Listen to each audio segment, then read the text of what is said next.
Live from iRacing's virtual Brands Hatch, welcome sim racing fans to Racecraft Rallycross round number 3 live on Racecraft TV. We're happy to have all of you with us here on this beautiful Sunday afternoon. Wherever you're tuning in around the world, we welcome you to Racecraft TV. I'm your host Joshua Lee. Alongside with me in the commentary booth tonight is Dane Baird. And Dane, we are now getting in to the middle portion of this calendar, which for both RX2 and RX1 is going to start to get a lot more tricky as Brands Hatch, Iowa, Barcelona. I can think of those 3 tracks as some of the most difficult tracks to try and get around when you're in the car.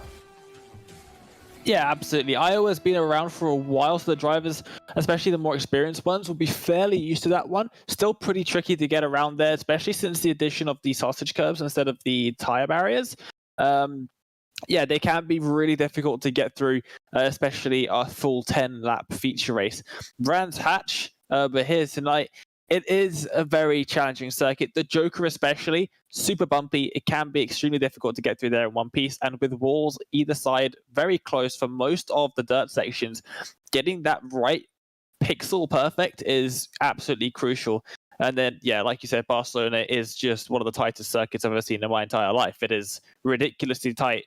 And so, yeah, really tricky circuit. Great fun to get it right. In races, it can get a little bit difficult. But Brands, we're here today, usually gives us quite good racing.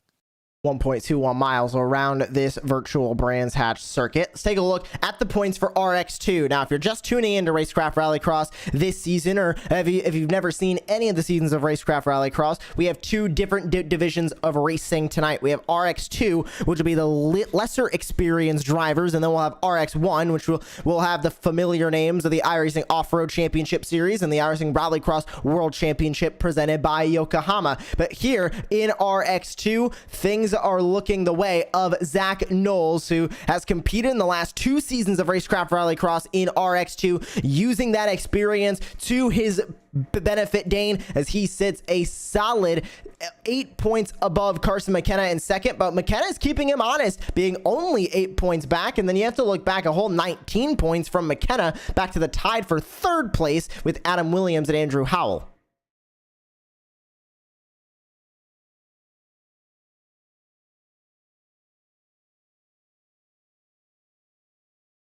With qualifying just about to wrap up, another 20 seconds left on that clock, and then we'll be repping and raring to go for Racecraft Rallycross RX2 here this evening. And we'll take a look real quick at that race analysis for RX2. Now, the main format will remain the same. It'll be 3 5-lap heats, 2 5-lap LCQs, and a 10-lap feature for both RX2 and RX1. The only difference is here in RX2, a little bit more on that incident limit, 8x incident limit, and a fixed setup for these RX2 drivers as opposed to an open setup for our competitors of RX1. Just like that, it's time to take a look at your starting grid as we get ready to go racing here in heat race number 1 for RX2. And starting on that pole position will be Tyler Campbell in the number 37. He'll start alongside Carson McKenna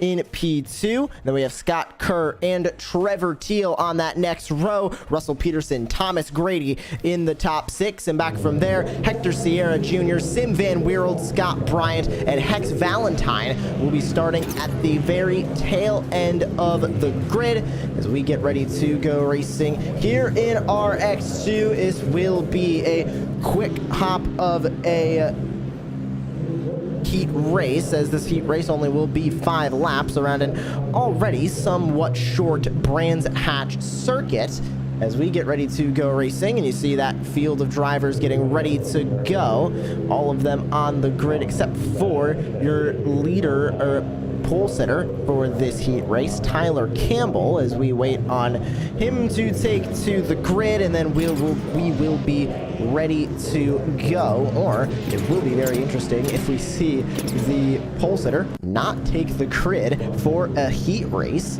We'll see if we get to that point, but right now, as there goes Tyler Campbell in his Subaru onto the grid, we're now ready to get going. We are ready to go racing. It's RX2 action from Brands Hatch, and we are ready to send him down into turn number 1. It's a very tight run down into that first corner. Tyler Campbell with a good start. How good is he going to be able to hold it as they all try and funnel their way through? They all look fairly clean. It's a little bit of argy-bargy further back in the middle of the field, but Tyler Campbell out to a good lead already. Carson McKenna, Scott Kerr going to go side by side for the second spot as Campbell looks to put them all in the rear view mirror. One driver slow at the back, looked like Hector Sierra with a slowdown.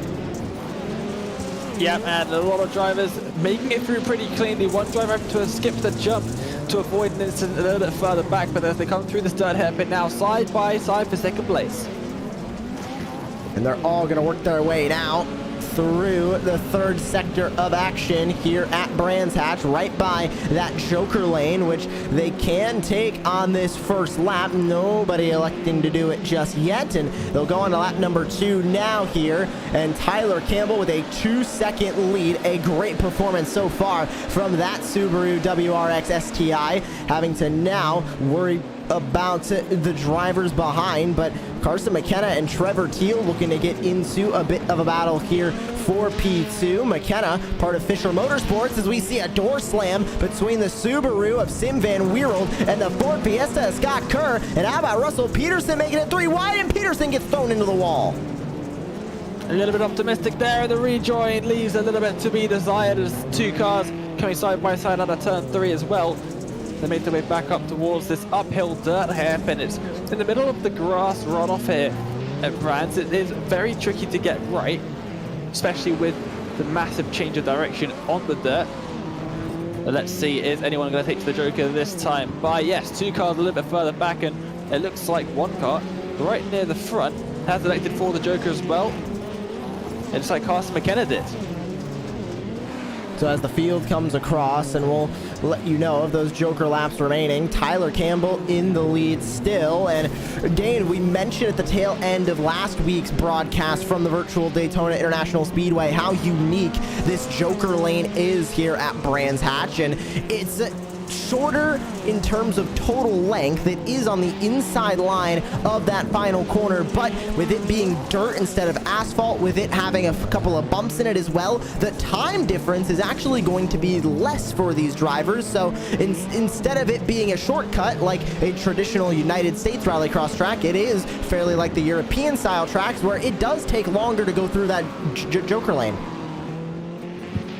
Yeah, exactly, and it is a really weird situation to have it being shorter, but the drivers on the outside line with the tarmac are just able to carry so much more speed down the straight as well.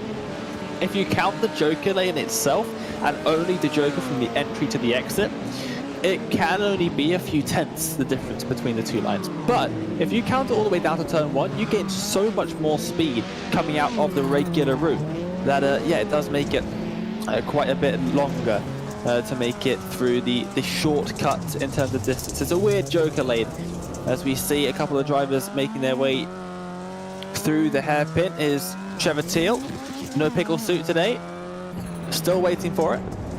And I do have to mention that now me and Trevor are just in a Discord DM battle of just different memes we see on the internet that involve anything regarding pickles whatsoever, and it's one of my favorite DM conversations that I have now on Discord. As Trevor Teal takes to the Joker lane, he's gonna stay underneath that transfer spot, but this will put him in a good spot to end up in one of the transfers to begin the consolation race that he ends up in. But heat number 1 already about to close on out as Tyler Campbell leads the way, a very, very considerable margin and a very, very good run in this heat race for Tyler Campbell. Qualified fastest in quick times and ended up on the pole for this heat race, led down into turn number 1 and has led since, and still has a Joker lap to boot as well. So this is going to be a fairly easy victory for that number 37 machine.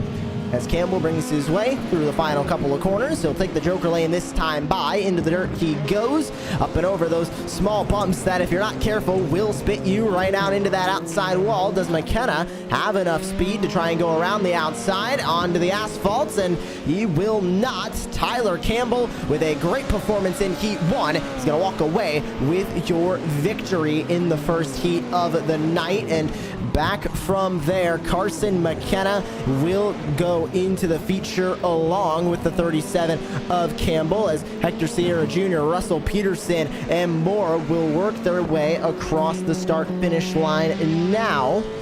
And all the way, tail end of the field, unfortunately, looked to be Scott Bryant, Scott Kerr, and Thomas Grady. Grady ending up in what looked to be an incident on the racetrack, as these three, and this is Valentine, Bryant, and Kerr, all finishing relatively close together as they'll come across the line. We'll take a look at your full results for heat race number 1, and it's Campbell and McKenna, the only two Texans in that field, going to be the only two drivers advancing to the feature out of heat race number 1. Trevor Teal, Sim Van Weerld, Sierra Peterson, Valentine, Kerr, Bryant, and Grady all will advance into one of 2 LCQ races tonight. Heat race number 2 starting grid, we'll see Zach Knowles on the pole here, Ben Williams, Andrew Howell, Matthew Lindy the top 4, with Toby Ward, Sawyer Gara the top 6. Back from there, Trenton Briley, Armand Brusso, Broom Antonesson, and Sean Winkler going to round out the 10 drivers taking the green flag for heat race number 2. Ready on the lights now as we wait on Knowles and Howell to take to the starting grid. Dane, an interesting heat race there for heat race number 1, to say the least. It was fairly clean through T1. Do you think we're going to keep that same thing here? It can be difficult because of that staggered grid. Such a weird grid pattern here at Brands Hatch. We'll see how they make their way into a very tight turn 1.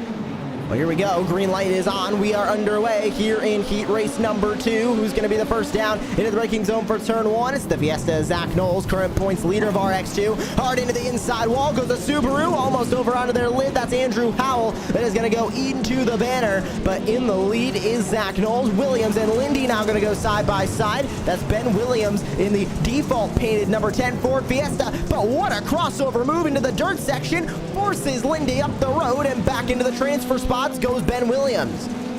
And when we say Rallycross is a contact motorsport, that's exactly what we mean. Just use the driver on your inside to help you out ever so slightly. You don't have to be afraid of using them.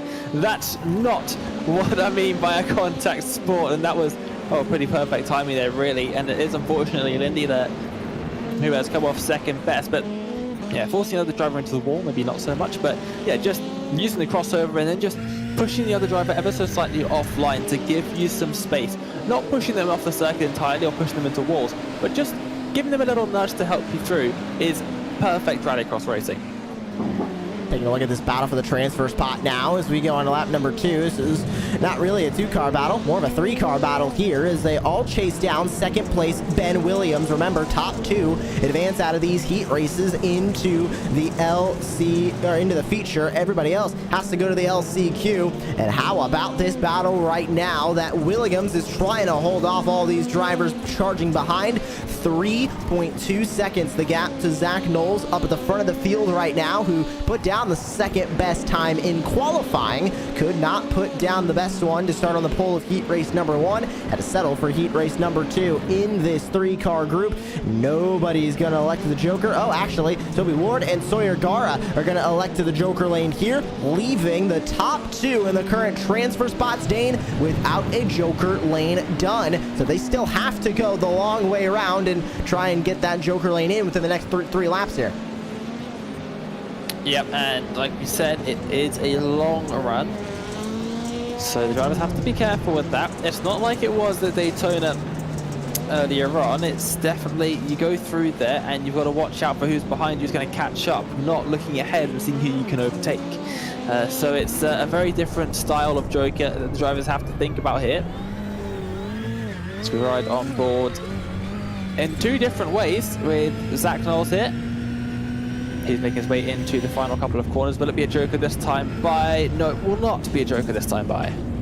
Stays out on the racetrack and goes through that tarmac final corner that is much faster, even though it is the longer way around in terms of distance from that Joker lane. But working his way across the line now, he will take 2 laps to go now on the lap counter, as battle for second place has really developed here, as out of the Joker lap, Toby Ward has just made an overtake on Ben Williams for P2, put the 66 into the transfer spots, and now Williams has a lot to play with as Sean Winkler gets shoved over into the gravel. Yep, gonna drop back a little bit there, unfortunately. But great position here for Williams. Just need to try and make up a little bit of time. Could be in for a shout here. Of course, with that Joker lap not being taken yet.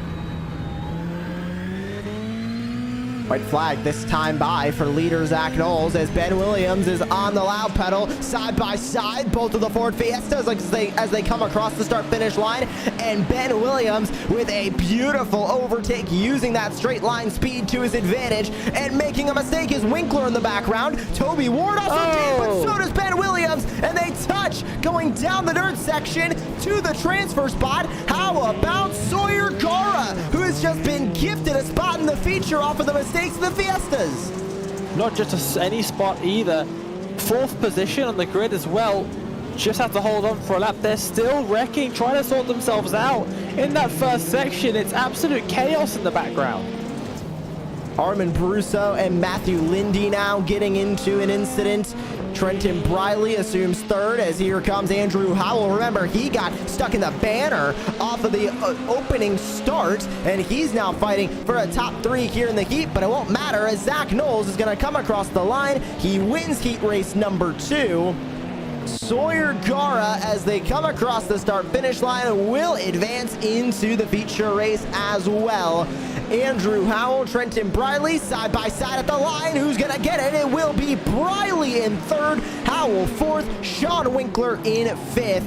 And what a brilliant end to that heat race there, Dane. And my goodness, that was a nail biter. We didn't know who was going to end up in that final transfer spot until they all came across the start finish line. Yeah, absolute chaos in the first couple of corners, and it's because it's so tight. And all that happened was 2 drivers hit the inside wall. There's a bit of a small dent in the inside wall where if you misjudge it ever so slightly coming around it, you can just smash straight into it. And that's what happened to 2 drivers.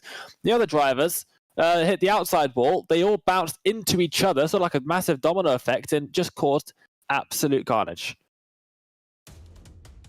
Well, we'll take a look at your starting grid now as we are going to go straight into an LCQ. So it looks like not enough drivers to go with our 3-heat format and double joker format that we have had the last couple of weeks. So we'll confirm exactly how many drivers we have advancing into the feature race, but we will have 4 advancing off of this LCQ. It's Teal, then Sim Van Weerld, then Hector Sierra Jr., Russell Peterson, Hex Valentine, Scott Kerr, Scott Bryant, and Thomas Grady. Back from there, green light is on, and we are racing here at Brands Hatch for the first LCQ. And what a moment there off the start. 2 drivers go barreling into the tire barriers, but Sim Van Weerld out to an early lead. Russell Peterson trying to gather it up. That's Trevor Teal. That's going to go a bit wide. To the inside goes Thomas Grady. Scott Kerr's going to get that spot as well, and Trevor Teal from first going into turn number 1 all the way down to P5.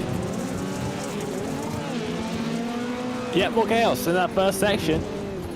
Top 3 making it through to the feature race. We will see who they're going to be, but I think it's going to take a while as they go 4 wide and a hairpin behind. And I think every single person back there has ended up in the wall at some stage, as Kerr, unfortunately, into the wall again, trying to turn around. A couple drivers into the Joker lap here and sending it over the jumps as well. To issue a correction, it looks like 4 drivers are going to advance to the feature race off of this LCQ, and that'll be the same thing for our second LCQ of the night. So we'll have 8 total drivers advancing off of LCQs to make our 12-car grid for the final, and we had 2 drivers advance from both of our heat races. So we already have 4 drivers advancing to the feature. That did not change. It'll just be 4 drivers now advancing to the feature out of these 2 LCQs. So now in that transfer spot is the 72 of Trevor Teal, as he now has Hex Valentine to fight with, as it looked like a mistake for Hector Sierra Jr. has pushed them into the pit lane. Same with Scott Kerr, but Hex Valentine's into the inside wall. Oh, and on the outside there as well. Loads of drivers really struggling to keep the car in one piece, it seems, at this point. Loads of chaos, and it's maybe unsettled a couple of the drivers because, yeah, hitting the inside, the outside, each other. All sorts of chaos going on.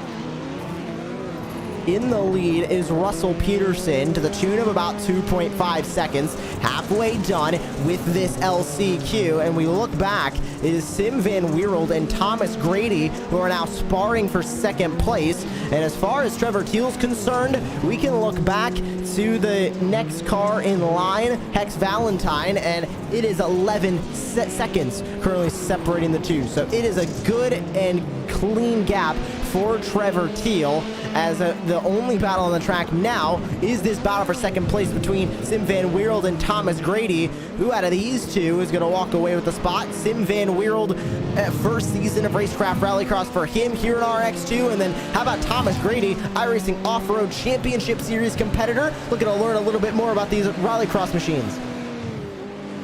We see that quite a lot in Racecraft Rallycross. The pro truck guys making their way across into the definitely 100% better form of off-road cars. Okay, sure. Okay.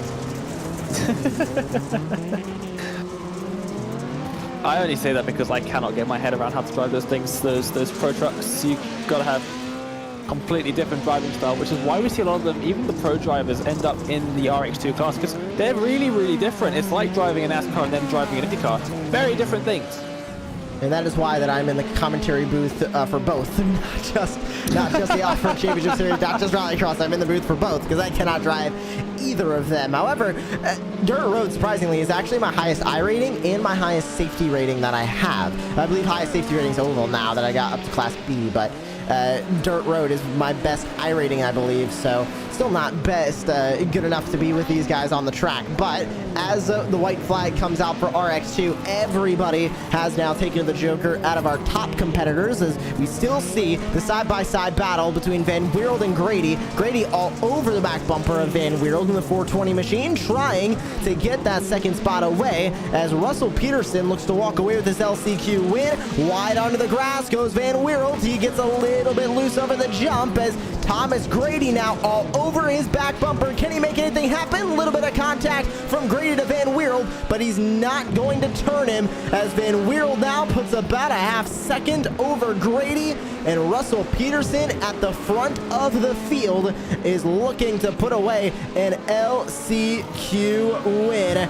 And Russell Peterson will come across the line. He will advance into our feature race. Van Weerld advances, Grady advances, and Trevor Teal, when he comes across the line, will also advance into the feature race out of the LCQ. Wow, what a race there, as really only those top four, except for Scott Bryant here, Dane, actually finished the race. Yeah, it's a very tricky circuit. It's just a very tricky circuit, and when you got a lot of drivers heading through, I am terrified for the start of the feature. 12 drivers heading through this section. Like we struggle with the pros. Yeah, it's definitely an interesting way for iRacing to model this section. They could have had a little bit of extra space on either side. These walls were all placed in the sort of like fictional Rallycross circuits, most of them that we've got on iRacing. So yeah, they made it extremely tight, and it does make it incredibly difficult to make it through in one piece, especially at the beginning. Ready for LCQ number 2 on the evening, and it will be Trenton Briley, Andrew Howell, Sean Winkler, Ben Williams, the top 4, Matthew Lindy, Armand Brusso. It'll be Room Antonissen, and rounding out your starting grid will be Toby Ward in the number 66. So second LCQ, top 4 will advance, and as we have a full grid, we are ready to take that green light for the second LCQ. Ready to put 4 more through to the feature. Let's go green, and the fight down into turn number 1. Who is going to survive? Howell on the outside, Briley now on the inside, all trying to funnel their way through. 4 wide for a moment, and that led to a little bit of contact. It's a lot of door banging, as into the wall goes it looked to be Antonissen and his Subaru. Away for the lead goes Andrew Howell. Trenton Briley now in a side-by-side battle with Sean Winkler, as all the way down to the inside and back onto the racetrack goes Matthew Lindy. He's got a mirror full of Ben Williams in his Ford Fiesta, trying to now get up into those transfer places as a 3 holds that transfer spot. Here comes Ward Ford on the inside. And they're almost 3 wide on the hairpin. A little bit of contact being made, but still nice and clean racing so far in this consolation event.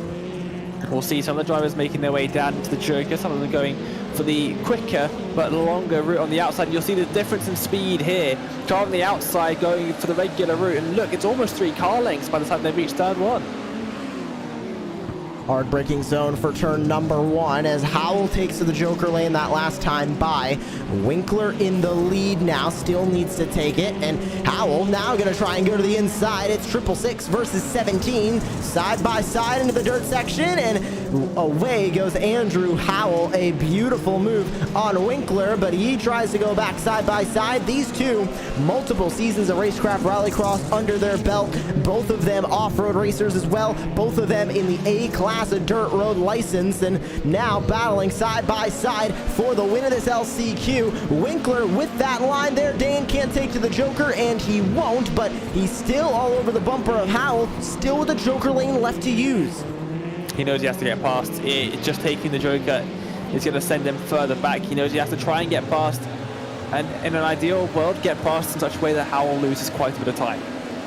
Whether that's just putting him offline and just ruining his lap completely, it's something has to be done for Winkler to get in front, and they're also going to watch out for Ward, who isn't right on the back of them yet, but could easily be. As up the inside goes Winkler there. Goes for the move, will complete the move as now they will go back over the jump. A good move for Winkler to get by Andrew Howell. Like you mentioned, Dane, he knows that he needs to get by him because this Joker lane being a little bit longer than the outside line on the tarmac. He needs to have a little bit of a gap built up, and I think he wants to gain a little bit more of a gap here, Dane, as he stays on the racetrack now. 2 to go this time by. He does need to take it at least once on these next 2 laps, so he needs to think about when he wants to do that, and he's still clear of a transfer spot, but we know in these LCQs, every position gained within those transfer spots just means a better starting grid spot in the feature race. Yep, absolutely. So even though they're not competing for transferring or not, they do still have to try and get as many places as possible, because they're not just gaining 1 position on the grid, they're gaining 2 for every place that they gain in this consolation race, because they get gridded up alongside the consolation results from the C main. So they've got to take that into account. Every position does matter, even if you're already locked into that top 4. Taking a look at that 3rd place battle between Williams, Briley, and Ward. Back over to the leader, and Winkler does not joker this time by, so he has to joker on the final lap of this LCQ. White flag will go into the air. This is LCQ number 2.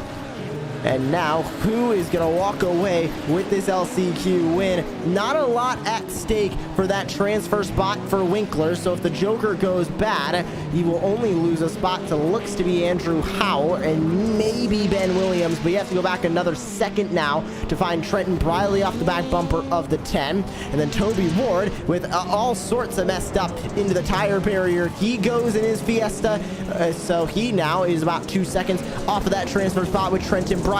So across the line this time by will be the checkered flag. Winkler, Joker this time by. He has to. Works his way through the Joker lane. Does Howell have enough momentum on the outside line to work his way into the lead of this LCQ? On the loud pedal through the dirt, and it won't be enough for Winkler. It will be good enough for Andrew Howell as he walks away, your LCQ winner. Sean Winkler will take P2. Ben Williams, Trenton Briley gonna be the 4 that advance from this LCQ on and into the feature race. So we have the 12 drivers now. We'll take a look at your full finishing results for that LCQ, as Andrew Howell in the 666 wins this LCQ with Sean Winkler, Ben Williams, Trenton Briley the top 4, Toby Ward with Matthew Lindy, Armin Brusso, and Room Antonissen rounding out your 8 drivers that took the green flag in this LCQ. Now we wait through the warm-up period, and Dane Baird, a lot to talk about within the RX2 championship right now, and I think the big talking point is that Zach Knowles is not letting up. Another heat race win for him. Instead of qualifying on the pole, though, he qualified 2nd place. Do you think now that could lead to a little bit of nervousness for Knowles coming into this race, considering the fact that he did get beat in the qualifying times by another driver?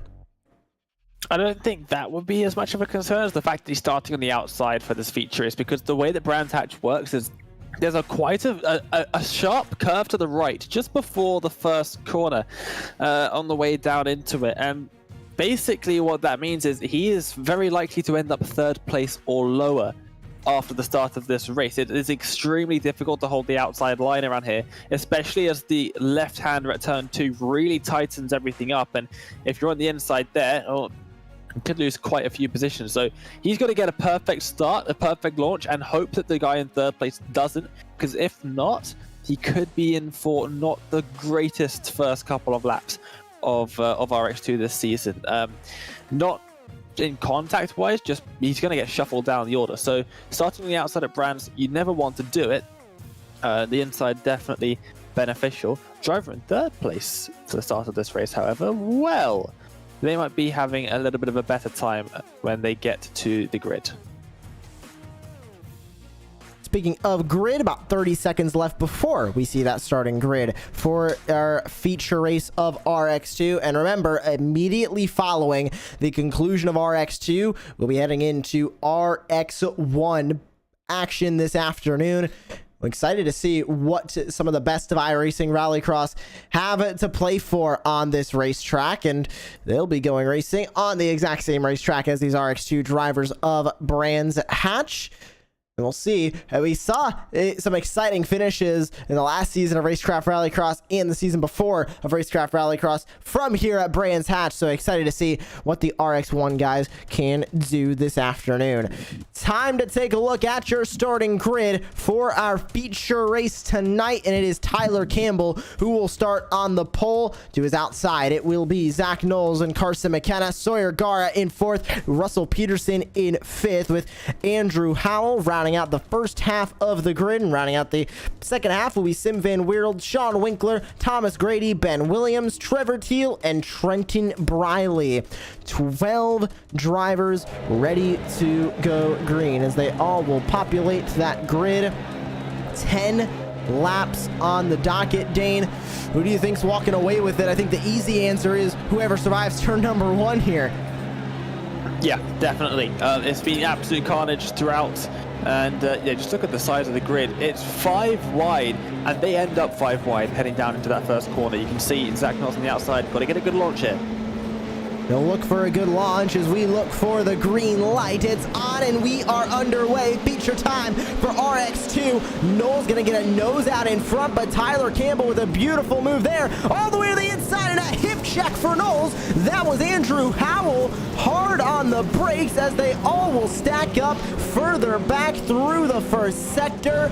But in the lead, it's Tyler Campbell, and here comes Carson McKenna now to the inside of Zach Knowles, looking for second place. But looking for the lead, it's Tyler Campbell as Sim Van Weerld goes around at the dirt corner, the dirt hairpin, and will make contact with Andrew Howell, make contact with Sean Winkler. Back into the grass they go, but at the front of the field, Knowles and McKenna now in a battle for second place as Tyler Campbell looks to pull away at the front of the grid. Campbell showing extraordinary pace so far over the course of this event. It is going to be tough to beat. And yeah, 10 laps as well, so Campbell has plenty of time to try and extend a bit of a gap too. So we'll see what happens here. It is a tricky circuit though, and especially with 10 laps, mistakes are very easy to make, almost to pin the inside their tyres. We'll take a look at a replay of this race start as they all go funneling into the first corner. Andrew Howell on that inside line, or sorry, that was Sim Van Weerld on the inside line that just kind of either completely missed his braking zone here, Dane, or something happened, because take a look at the run that he had and just came slamming into Zach Knowles, pushes Knowles wide, and Van Weerld was kind of just pinball in the middle of a pinball machine through there, and again into the dirt hairpin, ended up going around. Yeah, it was all over the place at the beginning of the race, and I'm surprised, I would be surprised at least if Zach Knowles doesn't have a bit of damage to the car as well. Real hard hit both into him and also into the wall as well, so you've got to watch out for contact. Obviously completely unavoidable there for Knowles. He's done absolutely nothing wrong, just stuck to his line on the outside and just been sent into the wall there. Slowly sort of catching Campbell in front. Interesting thing to note that McKenna has gone to the Joker, so these two drivers out in front have to be careful not to let McKenna catch up too much. Otherwise they'll have to go down to the Joker to try and fend off any potential undercut that could be played here by the driver off that number 11. But in the lead, it is Tyler Campbell, and led all of heat race number 1, won heat race number 1, and now is on track to try and lead all of the feature race and win his first feature of the season as well.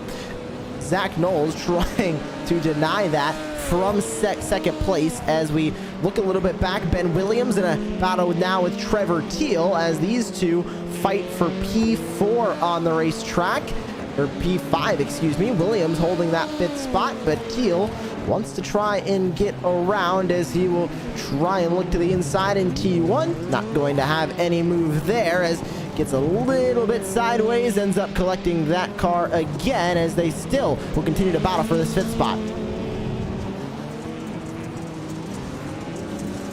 Little on board here of Trevor Teal in 6th position as they're going to go side by side.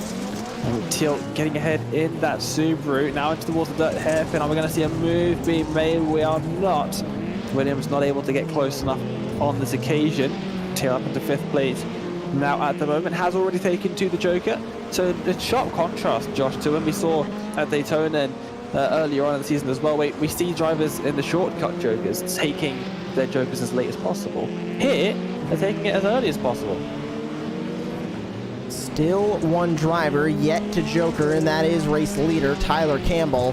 He's gonna lose a bit of time, but as we go into the halfway point of this feature race, it doesn't look like he's gonna lose enough to get passed by Zach Knowles. Of course, Knowles, we know, is fast. He can make this gap much shorter, but I think the big question is, will he, in the amount of time it takes before Campbell comes into the Joker? Because you gotta think, Dane, that once Campbell sees Knowles getting any closer in the rear view mirror, he's going to duck into the Joker and get it over with as quickly as he can. But as I say that, on lap 5, stays on to the normal racing line. And one thing to take into consideration here is you lose a lot of time down the main straight. If you take it on the last lap, you don't lose that time. I think that might be what Campbell's banking on here. He goes all loose. He's going to have to reverse. Is he? No, he's not. But that's is crucial now for that Joker strategy, because look at that. Knowles right on the back of it. Zach Knowles into the catbird seat for this win. A little bit of a touch to the handbrake, trying to get it to rotate for the dirt hairpin. How close can Knowles get? How aggressive is he willing to be as he slams back down onto the tarmac off of the jump? Now is looking for this feature race win. The gap is 8/10. Does Campbell go for the Joker lane this time? Goes by it, and he does not take to the Joker lane here. Dane, very, very interesting. Maybe he wants to try and get that gap back on the regular racing line. It's back to 1.3 already. Yep, it definitely is, and he's so quick out there at this point in time that I don't think without another mistake like we just saw in the last lap, anyone's really going to be able to catch him at this stage. The gap is just hovering around that 1.1, 1.3 second mark at this point. 4 laps to go for the drivers up in front, and Knowles has a lot of work to do if he does want to catch up. Lots of work indeed, but with 4 laps to go, time running out as back through the rest of this field. Looks like a side-by-side battle for 9th. This is Sawyer Gara and Thomas Grady. And Gara going to go up and in further to the top 10 as we take a look at the battle between Williams now, between Andrew Howell, as Trevor Teal has put a solid gap over the 10 machine of Ben Williams, but still not enough to get fully out of the weeds. But it is a pretty substantial gap between now, who is sitting in 4th, Russell Peterson, and the rest of the field at the front. Carson McKenna is starting to catch a little bit up to Zach Knowles, who is 1.5 seconds still back from your race leader, but not enough. And interesting to see how the Joker strategy is going to work for Campbell when he comes into the Joker here, Dane. Zach Knowles, where he is right now, under a second, a little around hovering a second the gap. Gotta think that he is going to be able to overtake Campbell whenever he comes into the Joker here. He seems like a sitting duck at the front of the field. Yeah, it's going to be very, very interesting when he does come down the Joker. That's not going to be this time by it. Dropping a lot of time, and well, Knowles has reduced that gap to 8/10 per second around the final corner. Now he really is struggling out there in front. 2 laps to go as Campbell still 9/10 the gap, still as yet to Joker. Knowles is looking for 3 feature race wins in a row. There's the mistake from Campbell, but there's the mistake from Knowles. 1 mistake from your race leader, and then Zach Knowles just immediately followed up his mistake with 1 of his own. And now the top 2 separated by 1.2 seconds. I thought Campbell might have been out of it there, Dane, but then Zach Knowles made a mistake. Might have just gifted him this feature race win. Well, it is going to be very tight, but if Campbell knows the Joker strategy well, he's not going to go this time by. He's going to wait until that last lap. And that is definitely the right thing to do, but we'll see now what happens here. It is still possible that Campbell makes another mistake. We've seen it happen a couple times already, so definitely still have to keep our eyes out here. White flag, one final lap here of Racecraft Rallycross RX2 feature. Inside 2 seconds is that gap for Zach Knowles. Is it going to be enough to get that race lead when Campbell has to come into the Joker this time by? He does not have any other choice. This time by, it's 2.4 seconds though now as Zach Knowles makes yet another mistake, and it grows even further.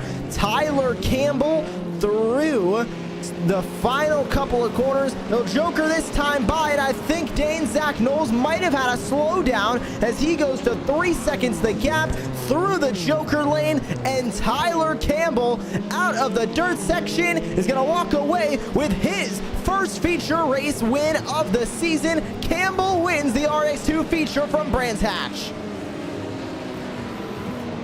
And a double display didn't ever look uncomfortable, but definitely did get a little bit of pressure and dealt with it pretty well indeed. But we'll be a little bit relieved after that one. There we go. Here come the donuts as the last couple drivers will make their way through here. That Joker is so bumpy. Campbell burns it down here from Virtual Brands Hatches. We see the rest of the field work their way across the start-finish line, and we'll grab a look at your full race results. And grabbing that win, it was Tyler Campbell from Texas, and he beats the Canadian Zach Knowles, who ends up P2, Carson McKenna third, Russell Peterson fourth, Trevor Teal rounds out your top five with Ben Williams, Andrew Howell, Sean Winkler, Sawyer Gara, and Thomas Grady the top 10. Trenton Briley and Sim Van Weerald are going to round out your last two finishing positions. Well, that finishes out our racing action here from RX2, but we still have plenty of action left here with RX1. But first things first, we do want to hear from your RX2 feature race winner.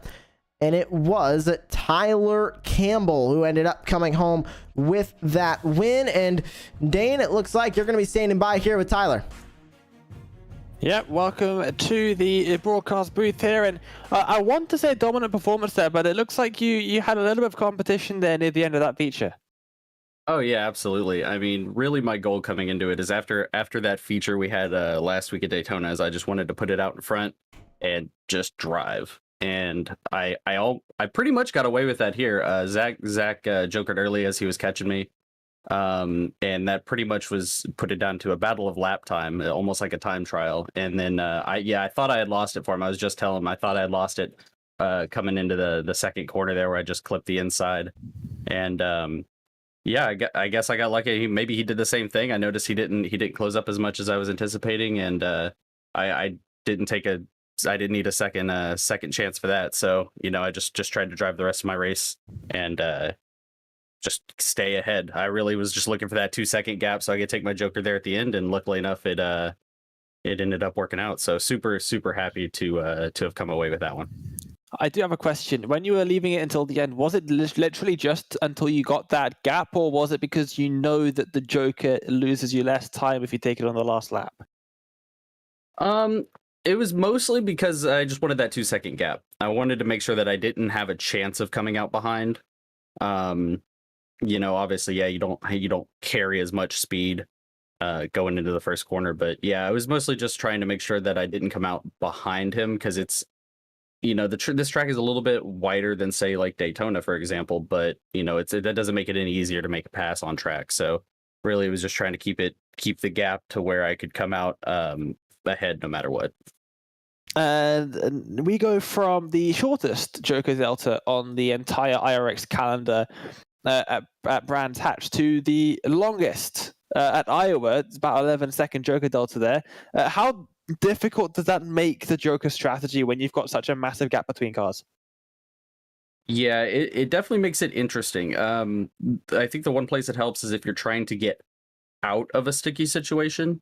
And generally I'll plan it around that. So when I go in, I don't normally have a set, I guess, strategy for taking the Joker. I'm going to take the Joker wherever it best benefits me. So if I'm stuck in the middle of the pack and I know that I'm going to run faster than maybe the guys that are right in front of me, I'll take the Joker and either lose the delta, gain the delta, and end up in front or behind whoever I think I'm faster than. And that way that kind of just, it allows me to make a pass without actually having to essentially make a pass on track, and it really cuts down on any chance of incidents there. Well, congratulations on the victory here, and good luck for a couple of weeks' time when we head to Iowa. But yeah, thanks for joining us. Anyone you'd like to give a shout out to before we let you go? Absolutely. You guys for the amazing broadcast as always, and Team Watson Racing Setups, all the guys there, especially the Rallycross gang, they are amazingly helpful in getting everything, lines, any questions, and really just basic strategy down. So I'd like to thank those guys for sure.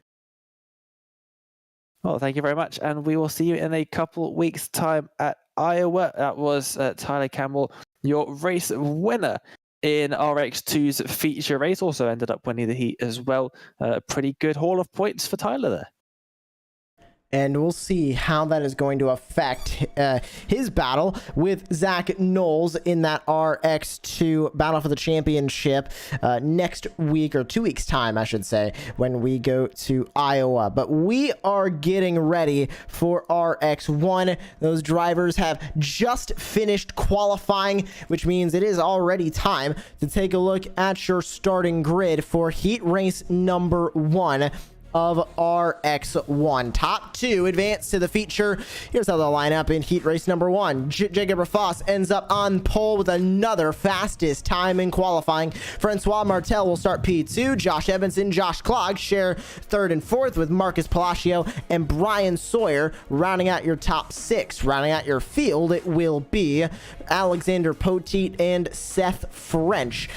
8 drivers going green flag racing here in heat race number 1, which is going to set the tone for RX1. And I normally, Dane, if RX2 is pretty mundane, RX1 ends up being pretty chaotic. And I will say, as a part, even though we had a lot of contact heading down into turn number 1 in the opening lap of that feature, I'd say it was pretty mundane. So I'm excited to see what these RX1 drivers provide.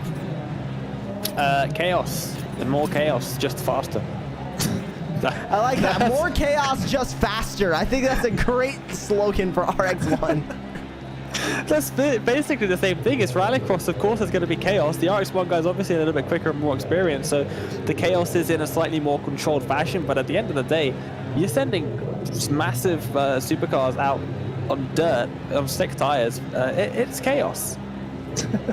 Well, I'm ready to see this faster chaos than what we had with the drivers of RX2. Getting ready to take to the green flag, just waiting on Jacob Rafos, Josh Edmondson to take to the grid. Rafos is actually on the grid. Looks like we're waiting on Edmondson to end up on the grid. We'll wait a couple more moments for that one, but as of right now, we are ready to go green. There's the number 58 of Edmondson onto the grid, and it is time to take the green flag for RX1 heat race number 1. The revs will build, and we go green flag racing, and it's a good start at the front for your pole sitter as Jacob Rafos trying to hold everybody at bay. But here comes Martel right on that back bumper. Edmondson's there as well. Everybody gets through cleanly through the first couple of corners, but back through the dirt into the hairpin they go. Who else is going to stay clean? Rafos throws that car in. He'll get in a great lead over the rest of the field as Martel, Edmondson, Clogg, and Palacio round out your top 5. Yeah, insane lead already at the beginning for Rafos there as they'll make their way through the dirt hairpin section. And we'll see. Does anyone go for the Joker on the first lap here? Doesn't look like anybody at the front, but it looks like Edmondson does from P3 to get it out of the way. Who joined him there in that Joker lane? Looked to be Marcus Palacio. Yes, it was. So Edmondson will drop 1 spot to 4th. Palacio will drop one spot to 6th as Sawyer and Clog are able to make 2 overtakes on the 2 drivers that end up into the Joker. And here comes the Fiesta of Brian Sawyer, now looking to make a move on Josh Edmondson ahead. Yeah, riding on board now and sending it through the hairpin. Very different lines being taken here by the RX1 guys. Some of the drivers sending it all the way into the gravel on the outside. Some of the drivers sticking for a more traditional inside route. Taking a look back from the 58 of Edmondson there, as well as Edmondson will put a little bit of a gap now over the battle behind, but he still has a solid gap between himself and Francois Martel, who he needs to be focused in on right now, as Martel is that transfer car in 2nd place. Halfway through, Jacob Rafos sets the fastest lap currently in this heat race, as he still has a Joker that he needs to take, which is going to be interesting when he ends up taking it, because we were discussing in RX2, Dane, how it seemed like when it was a shorter Joker, everybody wanted to take it as late as possible. When it was a longer Joker, everyone wanted to take it as early as possible. But I think RX2 kind of blew that out of the water with especially what Campbell said. He's taking it whenever it's beneficial for him. And I think the RX1 guys might be thinking that exact same thing. Well, the very last thing you want to do is take the Joker and end up right behind someone. So on the first couple of laps, it's often not beneficial to you to do so. And if you're right out front, like Grafos is, well, you're going to take it on the last lap, because when you're out in front, you lose less time by taking it on the last lap, because you don't lose all the time down into turn 1. You only lose a bit of time into the start and finish line. It's a similar situation to what we have at Barcelona. Barcelona is much more effective in that regard, but it can be a little bit quicker to take your Joker lap on the last lap, especially if the drivers behind you are catching up with you and have taken their Joker. It's definitely a strategy to keep in mind. 2 to go. Jacob Rafos with a solid lead now over Martel. Martel has a solid lead over Josh Clog, who still has yet to take the Joker as well, referencing Josh Clog there in the number 199 from 3rd. Will he take it this time by? I'm thinking kind of has to, and he doesn't.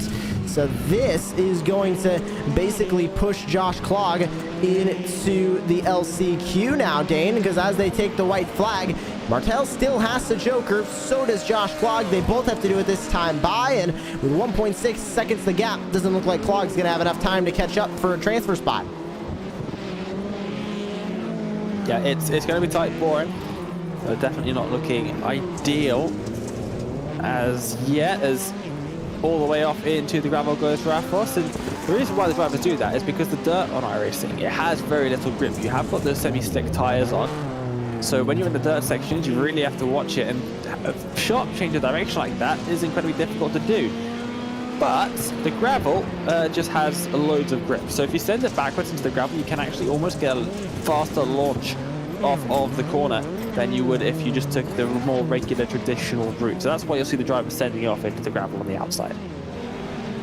Through the Joker lane, Rafos ends up grabbing this heat race win as Josh Edmondson makes an overtake for 3rd. Does he have enough momentum to get 2nd? No, he does not. Francois Martel will go into the feature race from P2 here, and into the LCQ goes barely Edmondson, Clog, Palacio, and more as the field comes across the start-finish line. We'll grab a look at your full finishing results. It's Rafos and Martel advancing to the feature race, with Edmondson, Clog, Palacio, Sawyer, French, and Poteet advancing into the LCQ.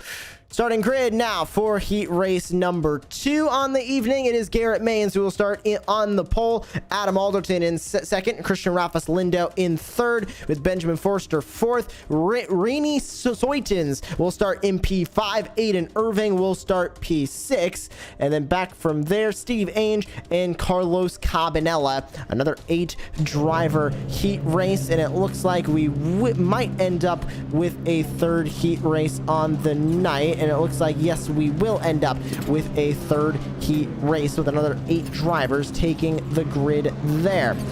Field is ready to go as the revs will come up. who will end up leading at the end of turn number 1. Green light is on, and it's a bad start from Garrett Maines. But into the wall on the outside, that's Irvine and Soitens. Into the lead goes Forster as way wide ends up going Forster. Actually, this is Adam Alderton to the lead. Garrett Maines now all over his back bumper, but Dane from first now out of turn number 1, having to try and battle to stay in the top 2. Garrett Maines with a poor start. Yep, and a very, very good capitalization here as they make their way through the hairpin for the first time. Now, are we going to take the Joker on the first time by? No, they're not.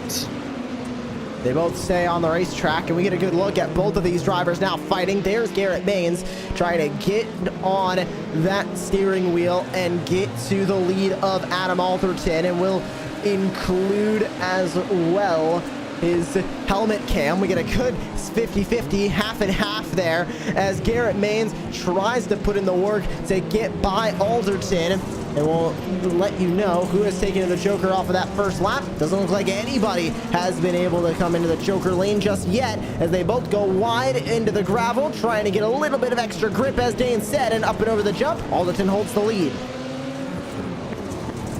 And you can really see the concentration on his face. As always, up the inside goes Maines. They're going to be side by side coming out of the corner. Has to back out of that one. The corner tightens up a lot there. If you're not already fully side by side, it can be impossible to make a move. Stick it into the Joker. We go, and you'll see on the right hand side just how bumpy it is as he makes his way over the jumps. You can see that force feedback all over the place for Garrett Maines. Is going to come out a little bit further behind in the hopes of catching up ever so slightly before Adam Alderton can take his. So Alderton stays on the racetrack. No Joker taken yet for him, but Garrett Maines gets it out of the way now. That puts Maines still in second place, but it'll move Carlos Cabanella a little bit closer to the back bumper of the number 31 for Elliott Sadler Esports.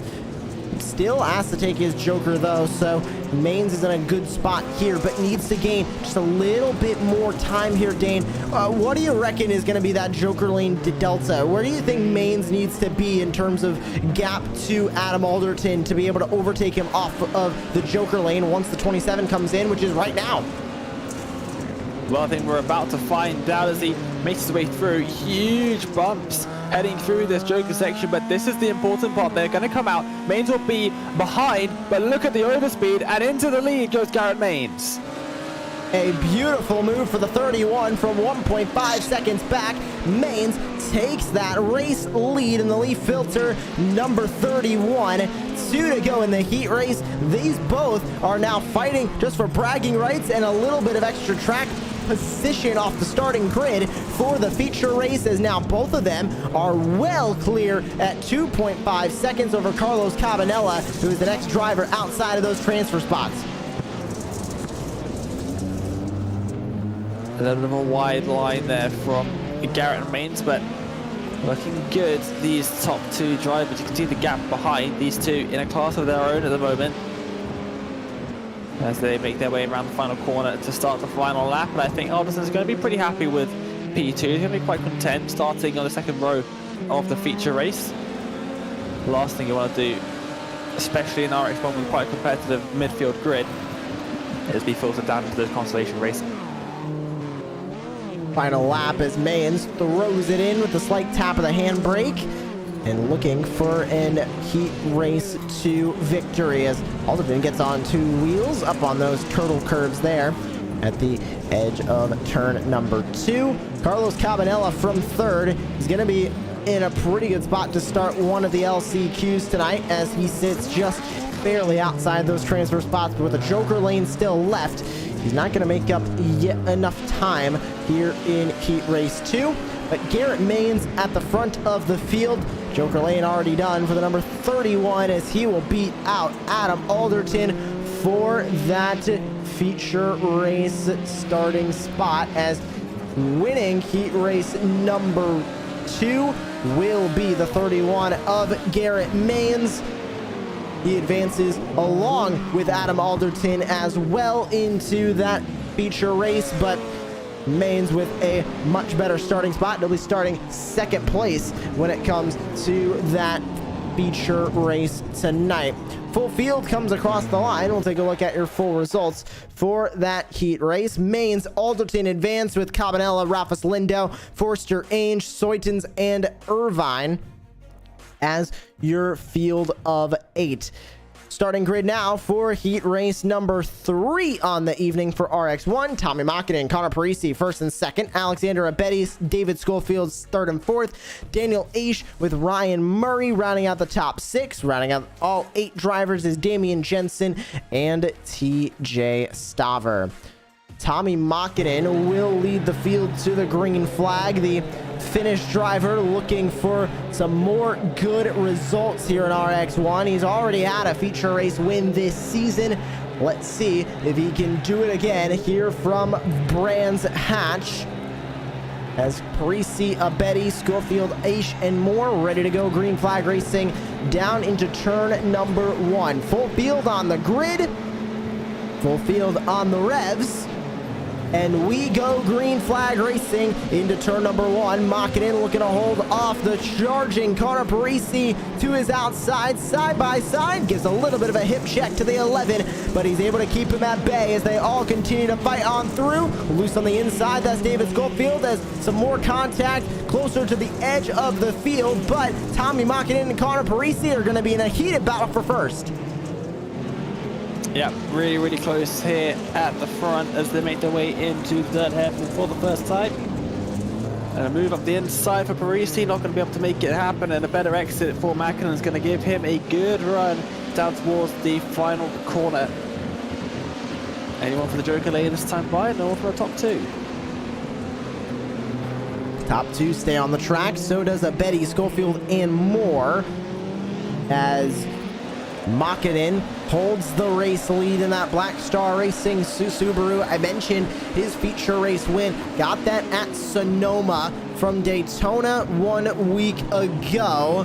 He was not able to go back to back, and now here in round 3 looking to do it again. But Connor Parisi quick from that second spot currently as we go on board with Connor Parisi, trying to chase down the number 95 in front, and has a good bit of work to do. But Parisi is one of those drivers, multiple years of experience in the World Championship, multiple seasons of experience here in Racecraft Rallycross as well. Yep, that he does, and making his way now through this right-hander in the VR headset, of course. You can barely see half of his face as he makes his way through here. You got to take into account with all these Joker laps. You got to make sure that when you're coming around the final corner, you're not just going to slam into someone that's just come out the Joker, because they can easily make their way onto the circuit quite quickly. And just something that the drivers have to keep in mind throughout these events. But now, back into the hairpin here, and you can see very different lines compared to the drivers of the last couple of heats here up at the front. They're taking the more traditional hairpin line. Damian Jensen with an issue. He had to tow back to the pit lane, and you'll see him at the top of the timing tower here about for another 20 seconds or so as Tommy Makinen has to pass him now as he's scored ahead of him. But Parisi into the Joker at halfway. That is now going to affect what Tommy Makinen does here, Dane, because at this point, Makinen now at the front of the field has to Joker soon, because Parisi, with it being done at a 3-second gap, is only looking to shorten that. And if he shortens it much more, Makinen's going to be at risk of losing out to this race lead when they Joker. Yep, and Parisi just behind, trying to close down that gap as much as possible. Now taking the wider line, but I don't think he did it quite right and actually ended up losing a bit of time there. I think Makinen has to Joker now and try and get a car in front of Parisi. We'll see now through the final couple of corners he goes. He does. He Jokers now. Huge jump on the way into the Joker there. All 4 wheels off the ground for quite some time, but he's going to come out comfortably in front of Connor Parisi as we watch as they come out. You can see Parisi in the background, comfortable out in front for Tommy Makinen. Easy joker for the number 95. Puts 1.6 seconds in between himself and Connor Parisi. White flag this time by, as the number 95 looks to come away a heat race winner once again. But Parisi in second kept him honest and is sending Alexander Abedi and more into the LCQ as well. These top two, they started in the first two positions on the racetrack as well, and they both are looking to walk away the top two and transfer on into the feature here. It's going to be an incredible top 6 drivers in that feature race, isn't it? Got loads of World Championship talent up at the front. Going to be really interesting to see how they do over the 10-lap feature race. You've got to find 6 more drivers to join them, though. How are we going to do that, Josh? We'll do it through our LCQs, which are coming up next, but across the line, checkered flag waving for Tommy Makinen and Connor Parisi. They both will advance on through to that feature with Abedi, Schofield, Staver, and more.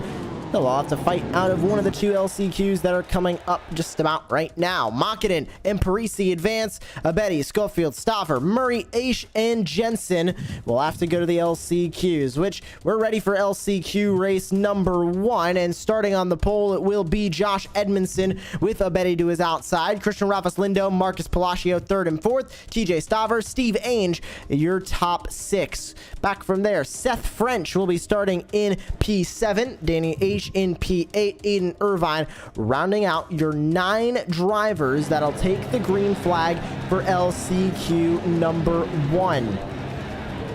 A little bit different of these LCQs, still same distance, 5 laps, but instead of taking the top 2, we'll take the top 3. And Dane down into turn number 1. It's going to be tight for these drivers here as we go green flag racing. Alexander Abedi will get a great start on the outside line. Edmondson on the inside looking to hold them off for a race lead out of the opening corner. They all keep it clean through the dirt, and Edmondson gets the lead, and Christian Rafas Lindo gets second place. A beautiful move around the outside. A beautiful move indeed as they make their way through turn number 4. There's a little bit side by side in the background, but mostly clean stuff at the beginning of this race, which we like to see. And now we're going to see how that battle for 3rd position extends throughout this race. It's going to be the most hotly contended spot. The final chance to make their way into the feature.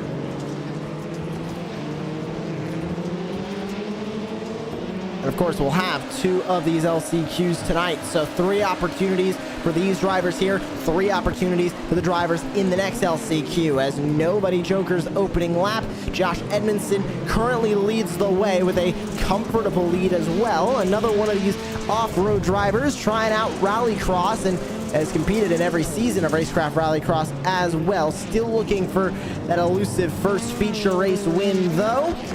And currently in the Off-Road Championship Series as well. Should be noted, Dane trying to be in that championship fight with Keaton Swain and Connor Berry, and he's close. Has not been able to crack the top 2 yet, as we see an incident further back with Staver and Abedi. And they're going to go side by side, loads of contact there as they make their way through. And the position is immediately given back, so actually pretty good racing and good sportsmanship, but this has allowed on the inside in the Joker, the drivers catching up ever so slightly. Whilst these drivers here, Aish and Ainge, make their way into the Joker, well, it might be a different story that might end up dropping a little bit further back. Palacio with a Joker that last time by, though, will put himself in 3rd with a Joker lane done. And he's right on the back bumper of Christian Rafas Lindo as well. Goes wide into the gravel, looks for a bit of grip, and he won't get a ton of grip there, but he will get some to try and power along Christian Rafas Lindo. But all of them have a huge gap to Josh Edmondson up in front. It's 7.5 seconds right now.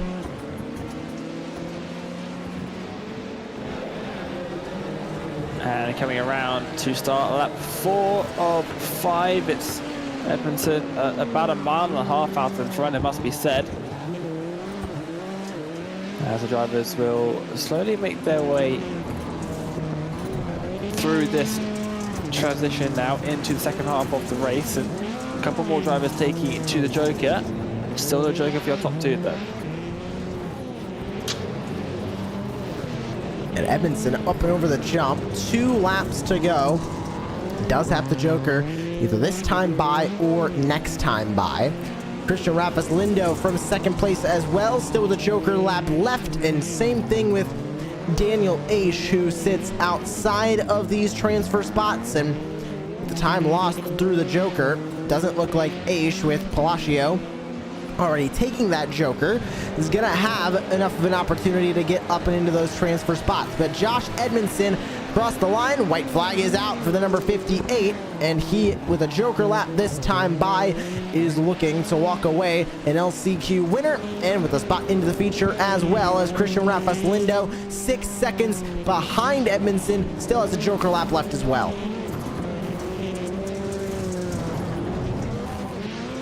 Oh, a little bit of contact up against the wall there. Through turn 3. Edmondson really dominant in this race. Probably should have been up there a little bit further in the heat race, but we'll see him right up at the front of the feature race in just a few minutes time. Through the Joker lap, final lap of the race for Edmondson. Across the line this time by, checkered flag in the air, and Josh Edmondson will win LCQ number 1 on the evening. As we get ready for LCQ number 2, Rafas Lindo Jokers as well. He ends up second. Palacio in a drag race will lose out on that spot and end up third. Daniel Aish, TJ Staver, and Steve Ainge gonna round out the remaining positions of LCQ number 1. Edmondson wins with Rafas Lindo and Palacio rounding out your transfer spots, and it's time for LCQ race number 2, and taking the starting grid in the pole will be Carlos Cabanella. Josh Clogg will end up second. David Schofield, Benjamin Forster, Brian Sawyer, and Ryan Murray rounding out your top 6. And rounding out your field will be Rennie Soitens, Alexander Poteet, and Damian Jensen. As Cabanella on the pole here for the LCQ, going to make things very, very interesting. Cabanella, so far this season in RX1 competition, Dane, has been quick, but he has not been able to see that success in the feature that I think that has really been warranted for him, with him having such good pace. Yeah, so it will be a little bit of a redemption almost here for them, as the green is just about to drop. There it goes. Barney waves the green flag very enthusiastically for the 5th time in RX1, and down to the first corner they go. Is it going to be clean? No. Hard into the wall on the outside. Looked to be for a couple of drivers, but around, that was Carlos Cabanella that went around as well. To the lead goes Clogg. Ryan Murray gets away clean in his Ford Fiesta. Damian Jensen has to go back to the pits again, and Josh Clogg away with the lead. Renee Soitens in second place. Brian Sawyer will end up third. These 3 will be your current drivers in those transfer positions. As across the line this time by, who is going to come across the Joker lap? Nobody does on the opening lap of this LCQ, as Brian Sawyer ends up in the transfer spots. Ryan Murray is going to have to try and fight with him a second separating these Fiestas.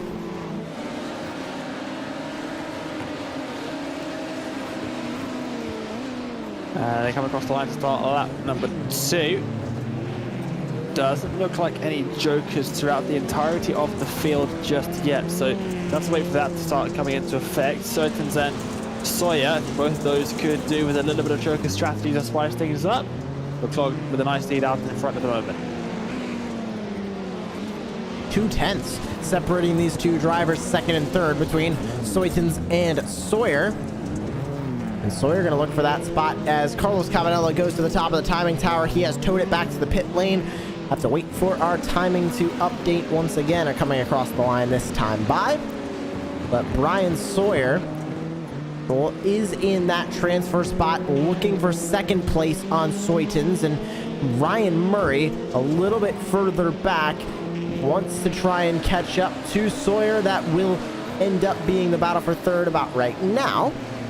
And once that transfer spot, but 1.5 seconds the gap. All of them still have Joker laps to play with, Dane, which is going to make this battle for the transfer very, very interesting.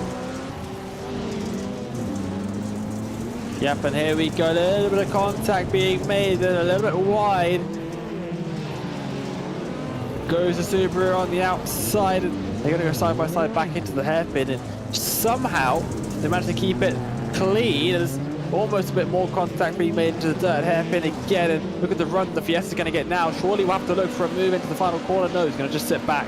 Are we going to see any Jokers being made? The Fiesta does go to the Joker. So into the Joker goes Brian Sawyer. Does Ryan Murray end up coming across him for that position? Yes, he will. It's a drag race between the Fiestas, but he does get there. David Schofield also Joker that time by from 5th, but he sits now a little bit further back from this group. Murray into the transfer spots, though. 5/10 the gap. Needs the Joker soon because he does have a mirror full of Sawyer, which when Murray inevitably Jokers, Dane, that third spot is going to go to Sawyer if the 88 doesn't end up making a mistake. Yep, so really important for everybody in this area to just keep up their game ever so slightly. Keep it up. Because with this Joker strategy, we definitely do have a lot to play for, especially with the top 3 still not taking to the Joker. Here he goes. Murray from 3rd. Ooh. Watch Sawyer on the outside. It wasn't that clean of a Joker from Ryan Murray, and Sawyer will go right on around.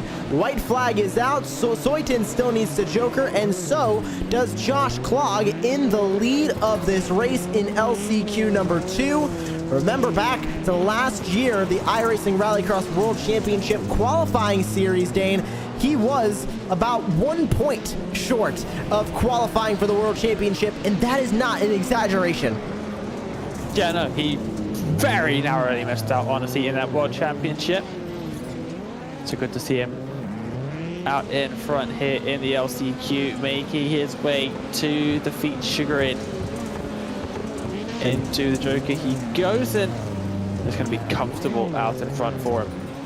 Very comfortable for the number 199. Josh Clogg advances on to the feature race out of LCQ2. Renee Soytons will also advance, and Brian Sawyer from 3rd. Murray keeping him honest. So does David Schofield, but Brian Sawyer will be the one to advance his way into the feature race.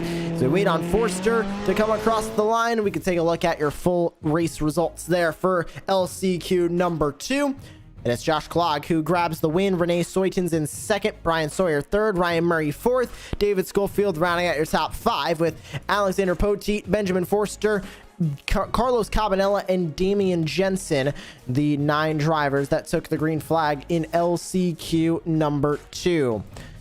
Now getting ready for the feature race here, Dane, and you mentioned it, the caliber of field we have going into this feature race. I mean, I think of Garrett Mayes, I think of Connor Parisi, I think of Josh Edmondson, I think of Josh Clogg, who just qualified out of the LCQ, I think of Adam Alderton, as all drivers who world championship caliber, all advancing into the feature tonight. Tommy Mackin. Oh, yeah, can't forget him. Small name there as well. How have you managed to forget him? As yeah, does a lot of stuff in the real world as well, just Tommy. So always love to tune into some rally and see Big Tommy up there as well. But yeah, it's going to be a fantastic race. Brands Hatch always produces some good racing, and we've had almost every single race so far, all the heat races at least. We've had a dominant pair up out the front. Very close together, but just pulling away from everybody else. Here we're going to have those 6 drivers all together. And it's going to be a good one. 6 drivers, of course, all 6 advancing from our heat races tonight will be starting at the front of the grid for this race tonight, the feature race of RX1. Getting ready to see that starting grid here in just about 30 seconds. And Dane, not to put you too hard on the spot here, but Who's going to walk away with this feature race win? I think of all the feature races we have had this season, this might be the most difficult to pick a winner from. Just looking at the times in warm-up, Garrett Maines takes the top spot, but he has Edmondson, Makinen, Palacio, and more behind. Yeah, I'm very excited for the start of this feature racing. The drivers need to get onto the grid as soon as possible so we can get underway. But this is one thing that I don't know if I like or not about like top level iRacing Rallycross is it is a competition and a half to see who can grid up last.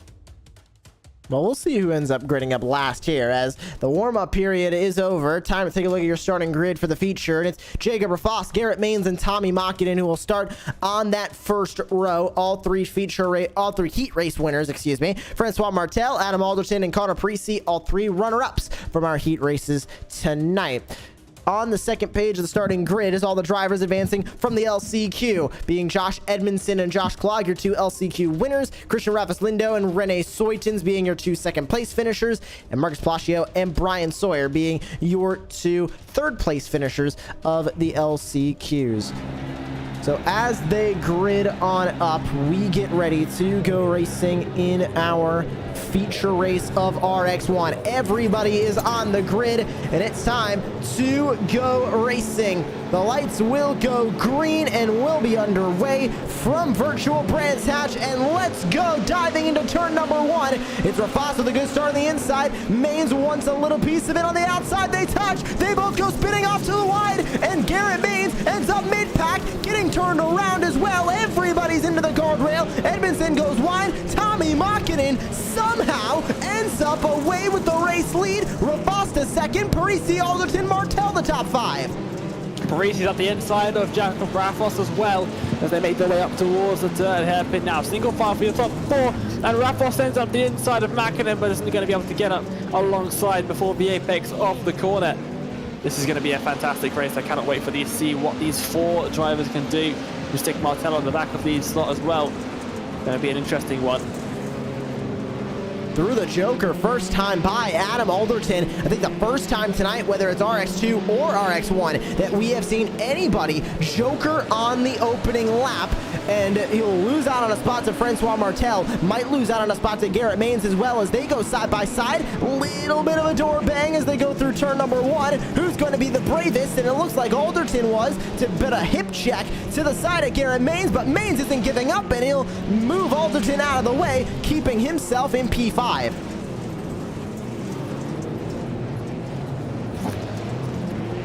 Through the hairpin then, and side by side out of third hairpin, a couple car lengths back. As Makinen and Parisi, is that Rafoss off the circuit on the inside? It is. They've made contact out the hairpin. Rafoss is all the way down. Out of this race. Yeah, he's out. What happened to Jacob Rafoss? Replay is coming up. He dove to the inside of Makinen through the hairpin. And my goodness, and he ended up just towing it back from there, Dane. A small mundane mistake, but it took him out of the running for the win. And the 13 ended up back in the pit lane. Here it is again, a door slam to Makinen and just couldn't save it. Yeah, pretty unfortunate stuff there for Jakob Rafoss. And of course, once he's down in those positions, you know he's not going to come away with any top three finish. So that looks like his day is done, unfortunately. But how about this battle that we have now brewing for the race win? Connor Parisi sits behind in second place, having a battle with Tommy Makinen.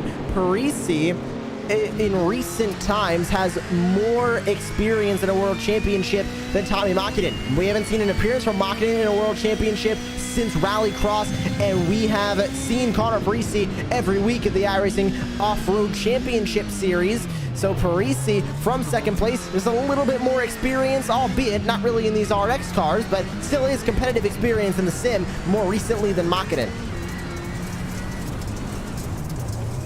We'll see him make his way through, getting up onto the curb on the inside there.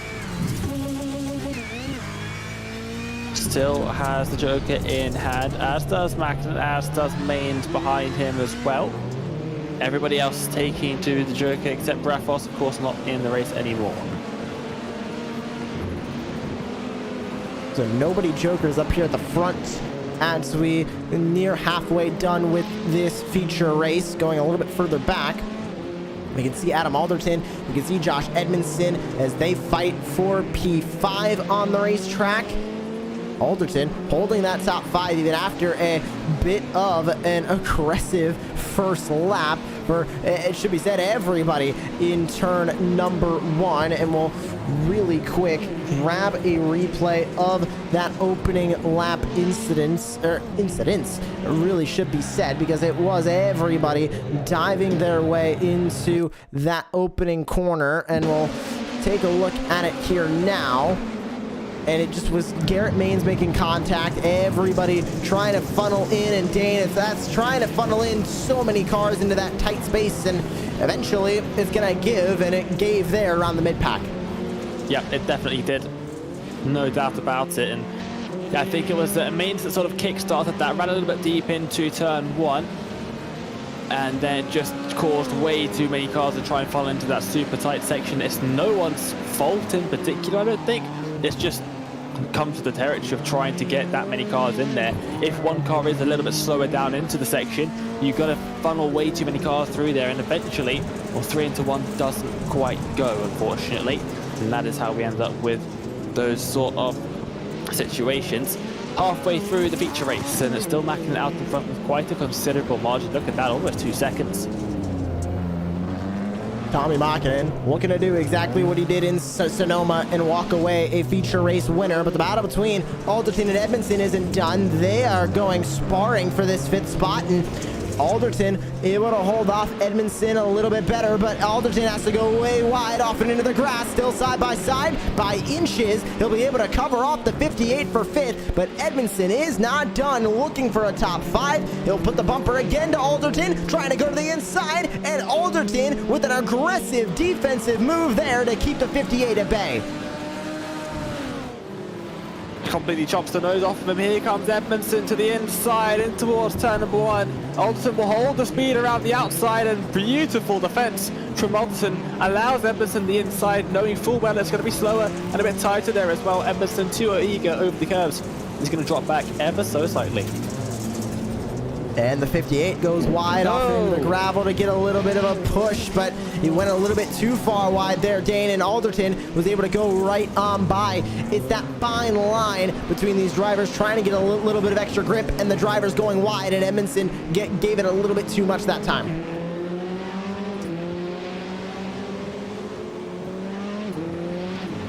As into the start-finish line they go, and super close.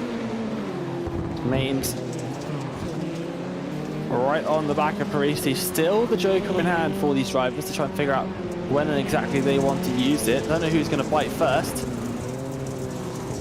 Connor Parisi, bottom left of your onboard box, and bottom right, it is the 2 angles from Garrett Mains. You're looking at him and exactly what he is seeing, as you can see just how close he gets. A little bit of a touch of the handbrake for Mains, trying to get it to rotate, but Connor Parisi, you can see the difference in setup as well. VR versus triple screens.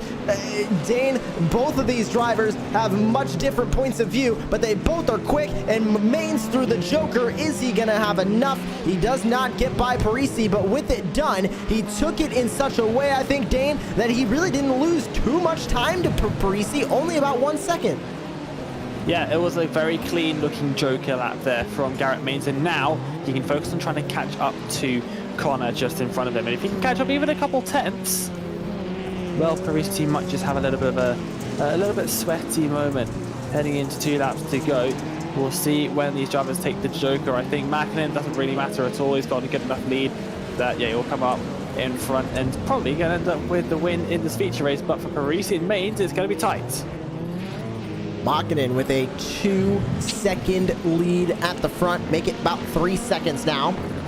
As Parisi still needs the Joker, Makinen doesn't. Here comes Parisi.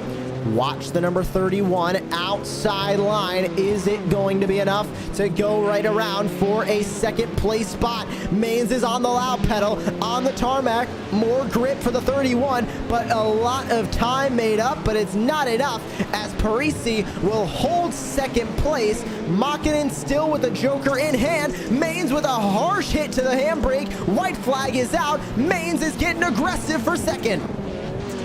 And he has to, he absolutely has to, and it's going to be a big send, I think, into turn number 3. It is into turn 4, sorry. A big send there, manages to avoid contact, but now here, this could be the one. He can send it up the inside like Rafos tried earlier on with Makinen. He's going to look to the inside, a little bit of contact made, but he's not going to be able to get it. Little shake of the head from Mains as well. You can see he knows he's not quite got it. To be seen out into the final corner. He's going to try and make a little bit of a send. He's not going to be able to do it, but out in front, Makinen across the line.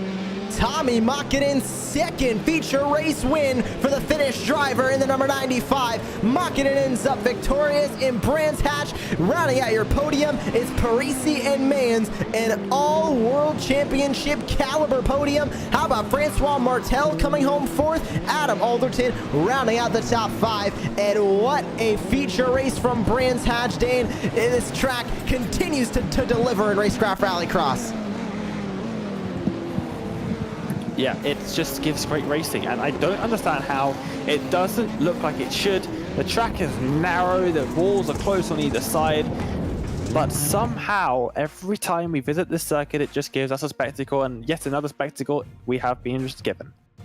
Makinen wins, Parisi in second, Mains, Martel, and Alderton the top 5, with Edmondson, Sawyer, Rafas Lindo, Renee Soitens, and Josh Klog rounding out your top 10 from the virtual Brands Hatch. And we'll grab interviews in the post-race show with your top 3 finishers in just a moment. But just what a fantastic race there. I think every time we have been to Brands Hatch, Dane, it has been the best racing of the season, and I think tonight was definitely no different. Yeah, always a fantastic event in Racecraft Rallycross, RX1 and RX2. Even though we had a couple of big pileups in RX2, we had them here in RX1 as well. It's just proving that the circuit is what's causing these incidents, especially at the beginning of the race. You can see how wide it gets down towards turn 1, and then how narrow it is on the dirt between the 2 walls. It can be impossible to make it through there in one piece. You can see just down towards turn 2 how tight that gets.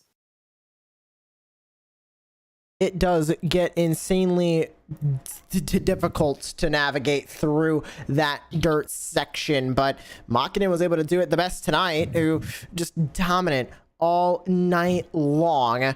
And we will start with your third place finisher on the evening, and that was Garrett Mains from third. And Garrett, bringing him into the broadcast booth now, it was a solid finish for you in third, but yet again, just bridesmaid to the podium. It looked like it was a tough race for everybody on the racetrack. Did you feel that as well from inside the race car? Way too many mistakes from me. I don't know what I was doing going into one. I just drove by what was the braking marker. I seem to have a problem with braking here going into one. On the inside, I think I have an idea, but on the outside, I just don't know what it is. But launches today were horrible. I couldn't get off the line to save my life. Just wheel spin. So I guess I can't be too mad with third to come back from that. But man, I thought I had Connor there for a second, and I was turning some of the fastest laps. I buried myself early on, so it's tough. And moving forward in the calendar as well, we have Iowa Speedway up next, which one of those tracks that doesn't pop up a whole lot, but when it does, it's also one of the tougher tracks on the calendar. What are your thoughts as we go into the Midwest of the United States? Well, that's my favorite track, so I'm happy to go back there. I think it'll actually be interesting. I think I'm going to run the Subaru as normal, but that's a good Beetle track, so I'm considering it, but I'm hoping to get a win finally there. I feel like I have been close, and I should have been able to pull it off today. Just didn't put it all together, so on to Iowa. Well, we'll see what you can do at Iowa, Garrett. Congratulations on your podium finish tonight. Who makes it all possible for you and the team here on Racecraft Rallycross? Yeah, I got to give a huge shout out to ChevyLiners.com, Leaf Filter Gutter Protection, Colleague Racing, Elliott Sadler Esports, MCU Body, Linux, and huge shout out to Josh for putting this on. It's been a blast. Good win, Tommy, and hopefully we can do it again next week. And congrats again, Garrett. That was Garrett Main's third place finish for him tonight. And we'll transition over to Connor Parisi, second place finish for him and his team. And he is standing by with Dane Baird as well as a pet sighting here on Racecraft Rallycross. Hey, we've not only got Connor, but we've got Connor's dog as well. Connor, how was that for you? It's a tricky circuit, Brands Hatch, not one that we see all that often, but definitely poses a unique challenge to you guys.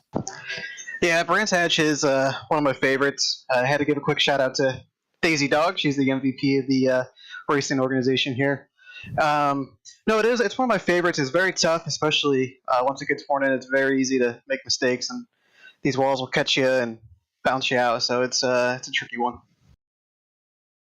And yeah, the Joker especially, I just want to talk about the Joker because you can't really see it from any of the TV cameras I've noticed. How bumpy is that Joker? Like, we can see the cars bumping about a bit, but I've driven it a lot. It's ridiculous.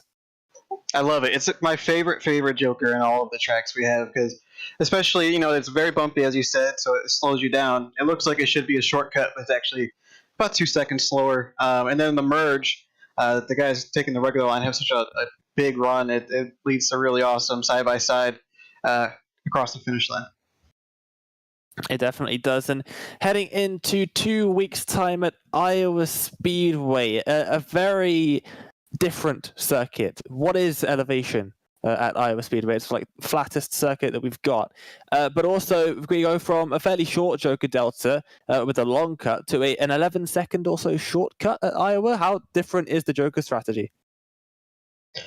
With Iowa, it's going to be challenging to keep track of everyone else. Here, it's fairly easy. You can see them on your relative if they're within that 2-second delta. But with Iowa, it gets so spread out. You really have to rely on a spotter or just kind of guess because you can't really see them in the delta anymore. I do hate that track, so I'm not looking forward to that one. We'll see how it goes. Yeah, it's not one of my favorite circuits either, to be fair.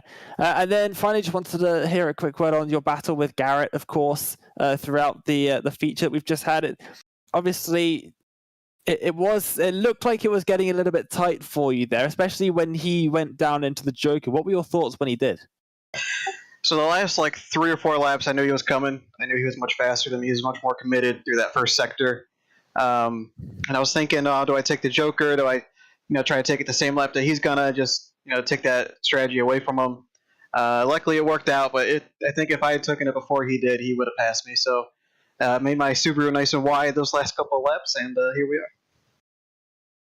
Well, thank you so much for joining us, and good luck for a couple of weeks' time in Iowa. Before we let you go, is there anyone you'd like to give a shout out to? Yeah, I gotta thank the whole Jim Beaver Esports crew. I thank Josh and Teal for putting on the series. It's kind of turned into the cream of the crop of Rallycross now that the World Championship is no longer kicking for Rallycross. So thanks to those guys, and thanks to Next Level Racing, General Tire, 10-7 Race Wraps, and Visual Wheel. You sure you didn't miss anyone? Oh, and thanks to you guys for the awesome show. It's always funny to hear all the drivers rattling off their sponsors because you guys must do it quite a bit. But yeah, that is Connor Parisi there, of course, finishing in second place in your feature race. I always love hearing the drivers rattle off their sponsors like that. One day I want to get to a level where I've got sponsors I can rattle off. Right now I've got, me. I'm sure eventually you'll get to that point, but I do thank Connor Parisi and Garrett Mains for joining us here in the post-race show. But Dane, we've already mentioned it, round 4 at Iowa won't be next weekend. It'll be 2 weeks from today, same time, same place, right here on Racecraft TV. But Iowa is going to be very interesting, and I think we're really going to see who's going to be the championship favorite when we go into these middle portions of the campaign, because like we've mentioned, we're never going to a track twice on this calendar, and round 4 at Iowa is going to be very, very close to that halfway point. Yeah, Iowa is a very unique circuit. It doesn't hand itself to overtakes at all.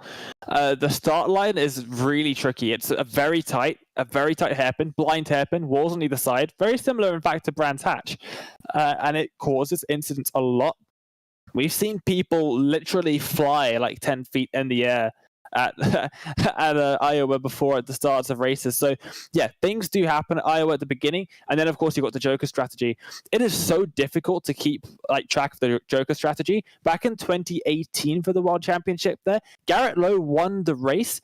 The commentary team and the production team didn't even realize that he had won the race because he went through the Joker completely undetected and was so far ahead that you couldn't even see him on the screens because it's an 11-second Joker delta there, Josh. It is insanely big, and if the production team can't keep track of it 100%, the drivers with their little relative box, they have a very tough job at Iowa with the Joker strategy. So having a spotter there is extremely helpful. We'll see who is going to walk away with our RX2 and RX1 victories from the virtual Iowa Speedway. Another big thanks to my colleague Dane Baird. A big thanks to Trevor Teal and Josh Edmondson at Racecraft TV and Racecraft Rallycross. And thank you to all of you for tuning in tonight. This was round number 3. We'll see you for round 4 at Iowa when Racecraft Rallycross continues.